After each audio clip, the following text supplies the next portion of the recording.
என் இனிய உறவுகளுக்கு அன்பான வணக்கம். நான் உங்கள் குருசாமி பொண்ணு. எல்லாரும் இன்னைக்கான மணி சேவிங் அமௌண்ட் எடுத்து வச்சிட்டிங்களா? எடுத்து வைக்கல அப்படின்னா மறக்காமல் எடுத்து வச்சுருங்க. இன்னைக்கு ஃபிட் செக் 2 தரலாமா? ஆல்ரெடி ஃபிட் செக் 1 வந்து நம்ம கம்ப்ளீட் பண்ணியிருக்கிறோம். யாரெல்லாம் பார்க்கலையோ அந்த வீடியோவை நீங்கள் செக் பண்ணிவிட்டு வாங்க. எண்டு ஸ்க்ரீனில் வந்து அதுக்கான லிங்க்கை நான் கொடுத்துட்றேன். இன்றைக்கி சொல்ல போகிற விஷயங்கள், சில விஷயங்களை நான் ஃபாலோ பண்ணுறேன், சில விஷயங்கள் என்னாலேயே இன்னும் ஃபாலோ பண்ண முடியலை. என்னாலேயே அப்படின்னா கடன் இருக்கிறவங்களால இதை ஃபாலோ பண்ணுறதுக்கு கொஞ்சம் கஷ்டமாக தான் இருக்கும். இருந்தாலும் அந்த லைஃப் ஸ்டைலுக்குள்ளே நம்ம போகணும்னு நினைக்கும் போது கண்டிப்பாக நான் சொல்ல போகிற எல்லா விஷயங்களையுமே நமக்கு ஃபாலோ பண்ணோம் அப்படின்னா எப்போவுமே எதை பற்றியுமே பயம் இல்லாமல் ஒரு பீஸ்ஃபுல்லான லைஃப்பில் நம்ம இருக்கோம் அப்படின்ற மாதிரி அர்த்தம்.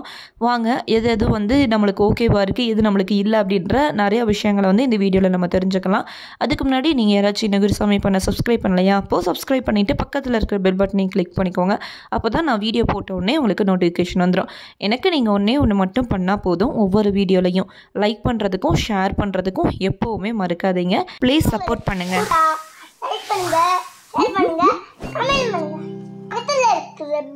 ஃபஸ்ட்டு விஷயம் என்ன அப்படின்னா, வரவை விட நான் செலவு அதிகமாக பண்ணிக்கிட்டு இருக்கேன் அப்படின்னு நினைக்கிறவங்களா நீங்கள்? அப்போது நீங்கள் ஃபஸ்ட்டு ஃபாலோ பண்ண வேண்டிய விஷயங்கள் என்ன அப்படின்றத தெரிஞ்சுக்கணும்.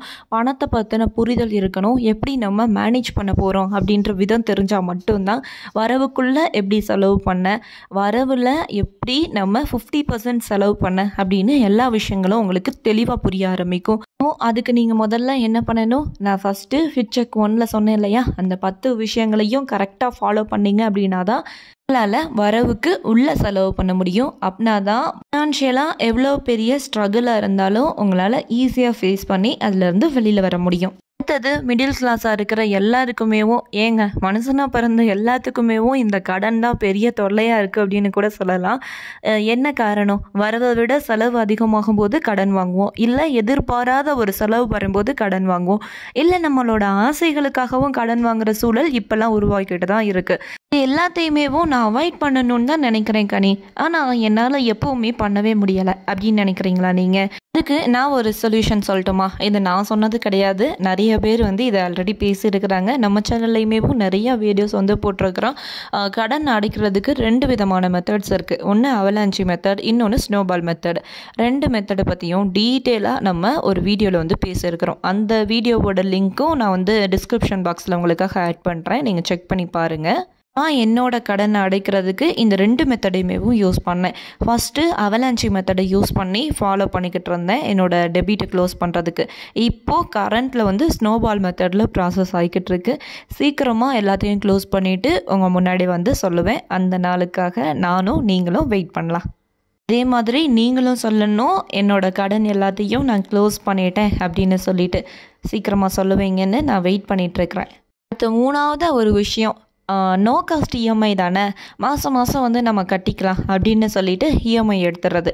எதுக்குனாலும் இஎம்ஐ, டிவி வாங்கினாலும் இஎம்ஐ, ஃப்ரிட்ஜ் வாங்கினா இஎம்ஐ, சோஃபா வாங்கினாலும் இஎம்ஐ, எல்லாத்துக்கும் இஎம்ஐ எடுத்துக்கிட்டே இருந்தால் மட்டும் போதுமா? அந்த இஎம்ஐ நம்மளோட இன்கமில் கட்ட முடியுமா அப்படின்னு சொல்லி ஏன் யோசிக்க மறக்கிறோம்? எடுத்ததுக்கெல்லாம் இஎம்ஐன்னு இஎம்ஐ பின்னாடியே போய்கிட்டு இருந்தோம் அப்படின்னா நம்ம சம்பாதிக்கிற மொத்த பணத்தையும் கடனுக்காக தானே கொடுக்குறோம்.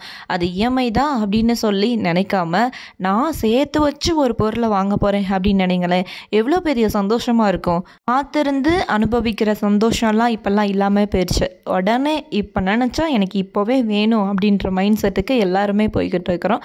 இதுவும் நம்மளோட ஃபினான்ஷியல் மிஸ்டேக்கில் ரொம்ப முக்கியமான ஒரு விஷயமும் கூட. 4th ஒன் என்னென்னு சொல்லட்டுமா? ஷாப்பிங் பிடிக்காதவங்க யாராச்சும் உண்டா அப்படின்னு தான் கேட்கணும். அதுக்காக பார்க்குறதெல்லாம் வாங்கிட்டு வரணும், வாங்கிட்டு வந்தால் தான் நான் சந்தோஷமாக இருப்பேன் அப்படின்னு நினைக்கிறது தப்பு தானே. எவ்வளவோ லைஃப் ஸ்டைல் விளாக்ஸ் வந்துடுச்சு. அவங்க அந்த பொருள் வச்சுருக்குறாங்க, இவங்க இந்த பொருள் வச்சுருக்குறாங்க அப்படின்னு சொல்லி ஒவ்வொருத்தவங்களையும் பார்த்து நம்ம ஆசைப்பட்டுட்டு இருக்கிறோம். நமக்கு என்ன வேணும் அப்படின்றத யோசிக்கவே மறந்துடுறோம். கொஞ்சம் யோசனை பண்ணி பாருங்களேன். இப்போது ரீசெண்டாக எவ்வளோக்கான பொருட்களை நீங்கள் வாங்கியிருக்கிறீங்க? அது உங்கள் வீட்டில் தேவையாக தான் இருக்குதா, இல்லை தேவையில்லாமல் ஒரு மூலையில் இருக்குதா அப்படின்றதையும் யோசிங்க. அப்படி தேவையில்லாத ஒரு பொருளை வாங்கிட்டு தேவையான நேரத்தில் பணம் இல்லாமல் கஷ்டப்பட்டுருக்கீங்களா? அப்படி நீங்கள் கஷ்டப்படும் போது இந்த பொருளை வாங்காமையே இருந்திருக்கலாம் அப்படின்னு தோணியிருக்கா அப்படின்றதையும் கமெண்ட்டில் மறக்காமல் சொல்லுங்கள். எல்லாருக்குமேவும் எல்லா விதமான ஆசைகளும் இருக்க தான் செய்யும். ஏதாச்சும் ஒன்று நம்மளுக்கு வேணும்னு நினைக்கும் போது ஒன்று வந்து சாக்ரிஃபிகேஷன் பண்ணினா மட்டும்தான் இன்னொன்று வந்து நம்மளுக்கு கிடைக்கும். இதாங்க என்னோட ஹஸ்பண்ட் எனக்கு அவங்களோட பிரச்சனைகள்லாம் சொன்னால் நான் எப்படி தாங்கிக்குவேணும் அப்படின்னு நினச்சிட்டு நிறையா விஷயங்களை என்கிட்ட ஷேர் பண்ணாமே இருந்துட்டாங்க ரொம்ப நாளாக. அதனால தான் எங்களுக்கு வந்து கடன் அதிகமாயிடுச்சு. ஷேரிங் அப்படின்றது ரொம்ப முக்கியமான ஒரு விஷயம். ஃபேமிலியில் கண்டிப்பாக ஹஸ்பண்ட் அண்ட் ஒய்ஃப் எல்லா விஷயங்களையும் ஷேர் பண்ணணும். அப்படின்னா மட்டும்தான் 2 பேருக்கான புரிதலுமே இருக்கும். இந்த மாதம் என்ன செலவு பண்ணணும், என்ன செலவு பண்ணக்கூடாது, எது நம்மளுக்கு வேணும் வேண்டாம் அப்படின்னு சொல்லிட்டு 2 பேருமேவும் சேர்ந்து உட்காந்து டிஸ்கஸ் பண்ண ஆரம்பிக்கணும். அப்போது மட்டும்தான் நம்மளோட மணி வந்து நிறைய சேவ் ஆக ஆரம்பிக்கும். இன்னொன்று சொல்லட்டுமா, எனக்கு இந்த விஷயங்கள்லாம் எப்போ தெரியும்னு தெரியுமா? நான் ஃபஸ்ட்டு பட்ஜெட் ஸ்டார்ட் பண்ணி ஒரு 6 மந்த்துக்கு அப்புறம் தான் இந்த விஷயங்கள்லாம் எனக்கு தெரியும். நான் அதை நினச்சி கவலையோ வருத்தமும் படலை. ஏன்னா எனக்கு பட்ஜெட்டிங் தெரியும். அதை வச்சு நம்ம வந்து நம்மளுக்கு இருக்கிற மணியை எப்படி யூஸ்ஃபுல்லாக மாற்றணும் அப்படின்ற விஷயங்கள் அதுக்கான புரிதல் எனக்கு இருந்ததுனால நான் வந்து பிளான் பண்ண ஆரம்பித்தேன். அந்த பிளான் படி தான் இப்போ வரைக்கும் ஸ்மூத்தாக போய்கிட்டு இருக்கு அப்படின்னு கூட சொல்லலாம். இதெல்லாம் பேஸ் பண்ணி தான் என்னோடய லைஃப்பில் நடந்த எக்ஸ்பீரியன்ஸை யூஸ் பண்ணி தான் நான் ஒவ்வொரு நாளும் ஒவ்வொரு வீடியோஸ்லையும் உங்களுக்கு நிறைய விஷயங்களை வந்து ஷேர் பண்ணிக்கிட்டு இருக்கிறேன். முடியும்னு நினச்சா மட்டும்தான் முடியும். இப்போது நான் வந்து அவங்க சொன்ன ஒன்றையையும் எல்லாத்துக்கும் காரணம் நீங்கள் தான், இந்த பிரச்சனையை நீங்களே பார்த்துக்கோங்க அப்படின்னு சொல்லிட்டு இருந்தால் அப்படின்னா எங்கள் 2 பேருக்குள்ளே ஃபைட் மட்டும்தான் வந்திருக்கும். போட்டோம் அப்படின்னா அதுக்கான சொல்யூஷன் ஏதாவது கிடைச்சிட போதா? இல்லை. அதில் கடைசியில் வருத்தப்பட போகிறதும் நம்மளோட குழந்தைங்க தான். இது எல்லாத்தையும் யோசிச்சு தான் சம்பாதிக்க தெரிஞ்ச அவங்களுக்கு அதை எப்படி மேனேஜ் பண்ணணும்னு தெரியாததுனால மட்டும்தான் இவ்வளோ பெரிய ஃபினான்ஷியல் மிஸ்டேக் வந்து நடந்துச்சு. இந்த மிஸ்டேக்லாம் நீங்கள் எல்லோரும் பண்ணக்கூடாதுன்னா ஒவ்வொரு வீடியோஸ்லையும் நான் என்னால் முடிஞ்ச ஷேரிங்கை வந்து நான் உங்களுக்கு கொடுத்துட்டே இருக்கிறேன். அடுத்த விஷயம் என்ன அப்படின்னா, இயர்லி ஒன்ஸ் வந்து நம்ம செலிப்ரேட் பண்ணுற ஃபெஸ்டிவலாக இருக்கட்டும், பர்த்டேவாக இருக்கட்டும், ஆனிவர்சரியாக இருக்கட்டும், இல்லை கோவில் திருவிழாக்களாக இருக்கட்டும், இந்த மாதிரி நேரத்துலையும் நிறைய பேர் கடன் வாங்குறதுக்கான சிச்சுவேஷன் வந்து வரும். அதே மாதிரி ரொம்ப நெருங்கின சொந்தக்காரங்களுக்கு மொய் எழுதுறதுனாலையும் இந்த பிரச்சனையெல்லாம் வரும். அப்போது இதுக்கெல்லாம் என்ன பண்ணணும்? ஒவ்வொரு மாதமே இப்போ மாத சம்பளம் வாங்கினீங்க அப்படின்னா மாதம் ஒரு சின்ன அமௌண்ட் எடுத்து வச்சிங்க அப்படின்னா வருஷத்துக்கு அது பெரிய அமௌண்ட்டாக இருக்கும். இப்படி சேர்க்க ஆரம்பிக்கும் போது கண்டிப்பாக எல்லா விதமான ஃபங்க்ஷன், ஃபெஸ்டிவல் அப்படின்னு அத்தனையையும் நம்மளால் சமாளிக்க முடியும். இந்த டிப்பையும் நம்ம ஃபாலோ பண்ண ஆரம்பிக்கணும் இனி வரப்போகிற நாட்களில். நான் இன்னும் இது ஃபாலோ பண்ணலை. அந்தந்த மாதத்துக்கு அப்படின்னு சொல்லி என்னோடய கமிட்மெண்ட்டை ஸ்டாப் பண்ணிவிட்டு ஃபெஸ்டிவலுக்கான அமௌண்ட் எடுத்து வச்சுக்குவேன். இனி அப்படி பண்ணக்கூடாதுன்னு நானும் நினச்சிருக்கேன். அடுத்த விஷயம் என்ன அப்படின்னா, வருஷத்துக்கு ஒருக்கையாச்சும் நமக்கான சந்தோஷம் வேண்டாமா? எவ்வளோ தான் கஷ்டப்பட்டு வேலை பார்ப்போம் அப்படின்னு நம்மளோட மனசு வந்து சொல்லிக்கிட்டே இருக்கும். நம்மளுக்கு ஒரு ரிலாக்ஸிங் டைம் வேண்டாமா? எதை எல்லாத்தையுமேவும் நம்ம தள்ளி போடுறதுக்கு ஒரே ஒரு காரணம் என்னன்னு சொல்லுங்கள்? பணம் இல்லை இப்போ வேண்டாம் அப்படின்னு சொல்லி தள்ளி போட்டுகிட்டே இருப்போம். ஆனால் அதுக்கான பணத்தை உங்களுக்கு எப்போல்லாம் வந்து சந்தோஷமாக இருக்கீங்களோ அந்த நேரத்தில் உங்களோட சந்தோஷத்துக்கான பணத்தை எடுத்து வச்சு பாருங்களேன். ஒரு வருஷத்துக்கு அது ஒரு பெரிய பணமாக மாறி இருக்கும். அந்த நேரத்தில் உங்கள் ஃபேமிலியோடு சேர்ந்து ட்ராவல் பண்ணுங்கள். நீங்கள் பிடிச்ச இடத்த வருஷத்துக்கு ஒருக்க எந்தவித ஃபோனு யாரோட டென்ஷனும் இல்லாமல் ஹாப்பியாக என்ஜாய் பண்ணிட்டு வாங்களேன். இந்த வருஷம் ஃபுல்லும் நீங்கள் இந்த மெமரிஸோடையவும் ஒரு வருஷத்தை கடந்துருவீங்க. அப்புறம் திரும்பி ட்ராவல் பண்ணுவீங்க. அடுத்த வருஷத்தை வந்து கடக்கிறதுக்கு இது போதாதா? வேறு என்ன வேணும் சொல்லுங்கள்? விஷயம் என்னென்னு தெரியுமா? நம்ம எல்லாரோட லைஃபுக்குமேவும் ரொம்ப முக்கியமான ஒரு விஷயம் வேணும் அப்படின்னா இந்த எமர்ஜென்சி ஃபண்ட் அப்படின்றது கண்டிப்பாக வேணும். எப்போ யாருக்கு என்ன ஆகும், எப்படிப்பட்ட சிச்சுவேஷன் உருவாகும் அப்படின்னு சொல்லி யாருக்குமே தெரியாது.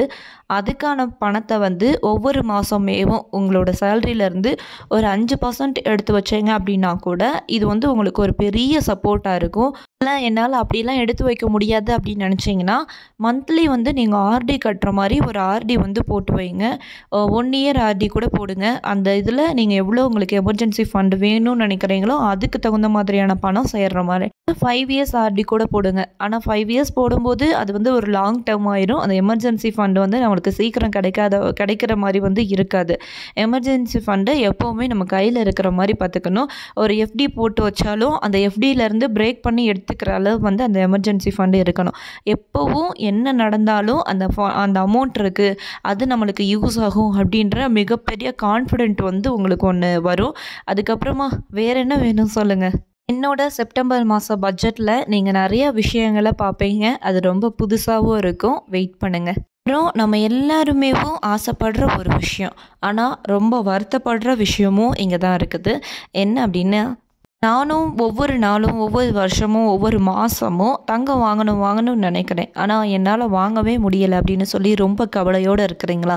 உங்களுக்கு எப்போல்லாம் இந்த கவலை வருதோ அப்போல்லாம் நீங்கள் டிஜிட் கோல்டில் வந்து கொஞ்சம் கொஞ்சமாகவும் பணத்தை எடுத்து வைக்க ஆரம்பிங்க. ஒரு ₹50 நீங்கள் கவலைப்படுற நேரத்தில் எடுத்து வச்சா கூட அதோட டைம் பீரியட் வந்து 330 நாள். அந்த 330 நாளில் நீங்கள் குறைஞ்சது ஒரு 1 கிராம் 2 கிராம் சேர்த்துருக்க மாட்டீங்களா? அப்போது எதுவுமே இல்லை அப்படின்னு நினச்ச உங்களுக்கு உங்களோட கவலையோட பலனாக வந்து எவ்வளோ பெரிய தங்கம் கிடச்சிருக்கு. அதை மட்டும் பேஸாக எடுத்துகிட்டு அடுத்த வருஷம் இதையேவும் நீங்கள் மல்டிப்ளை பண்ணி பாருங்களேன். அப்போது எவ்வளோ காணும் நீங்கள் சேர்த்துருப்பீங்க. இல்லைன்னு சொல்ல சொல்ல அது வந்து பெருகிக்கிட்டே போகுது அப்படின்றதையும் உணர ஆரம்பிப்பீங்க. இல்லைன்னு சொல்லும்போது நீங்கள் வந்து சேர்க்க ஆரம்பிக்கீங்க அப்படின்றதையும் புரிஞ்சுக்கணும். நான் சொன்ன இந்த விஷயங்களில் நீங்கள் எதை ஃபாலோ பண்ணுறீங்க, எதை நீங்கள் இன்னும் ஃபாலோ பண்ணலை, இல்லை எதை நீங்கள் ஃபாலோ பண்ணணும்னு நினைக்கிறீங்க அப்படின்னு மறக்காமல் கமெண்ட்டில் சொல்லுங்கள். நாளைக்கு நம்ம என்ன வீடியோ பார்க்க போகிறோம் அப்படின்னா, பிக்னஸ்க்கான கிராசரி லிஸ்ட்டை தான் பார்க்க போகிறோம். என்னால் வந்து கண்டினியூவாக வீடியோஸ் போட முடியாத இருக்குது. ஒரே ஒரு ரீசன் தான், குழந்தைங்களுக்கு 3 நாள் லீவு. அதனால் நான் வந்து வீடியோஸ் எடுக்க முடியல. திருப்பதியில் இருந்ததோட இங்கே வந்து ரொம்ப சின்ன வீடுன்னு சொன்னேன் இல்லையா, எல்லாமே ஹாலில் வச்சு தான் பண்ணுற மாதிரி இருக்குது. அவங்களுக்கு விளையாடுறதுக்கு ப்ளேஸுமே ஹாலில் தான். ஸோ அவங்களோட சவுண்டு என்னோட சவுண்டு இப்படி மிக்ஸ் பண்ணி வரும்போது உங்களுக்கான அப்சர்வேஷன் இதில் இருக்காதுன்றதுனால தான் நான் வீடியோஸ் வந்து கொடுக்க முடியல. கொஞ்சம் அட்ஜஸ்ட் பண்ணிக்கோங்க. இதுக்கான சொல்யூஷனை நான் வந்து சீக்கிரமே தேடுறேன். ஷார்ட்ஸ் வந்து நம்ம போஸ்ட் பண்ணிக்கிட்டு இருக்கிறோம். எப்படி வீடியோஸ்க்கு சப்போர்ட் பண்ணுறீங்களோ அதே மாதிரி ஷார்ட்ஸுக்கும் சப்போர்ட் பண்ணுங்கள்.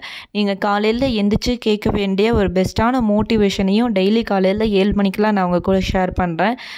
லேர்ன் பண்ணுங்கள். கமெண்ட் பண்ண விருப்பம் இல்லாட்டியும் ஒரு எமோஜியாவது கொடுத்துட்டு போகலாம்ல கமெண்ட்டில் ப்ளீஸ்.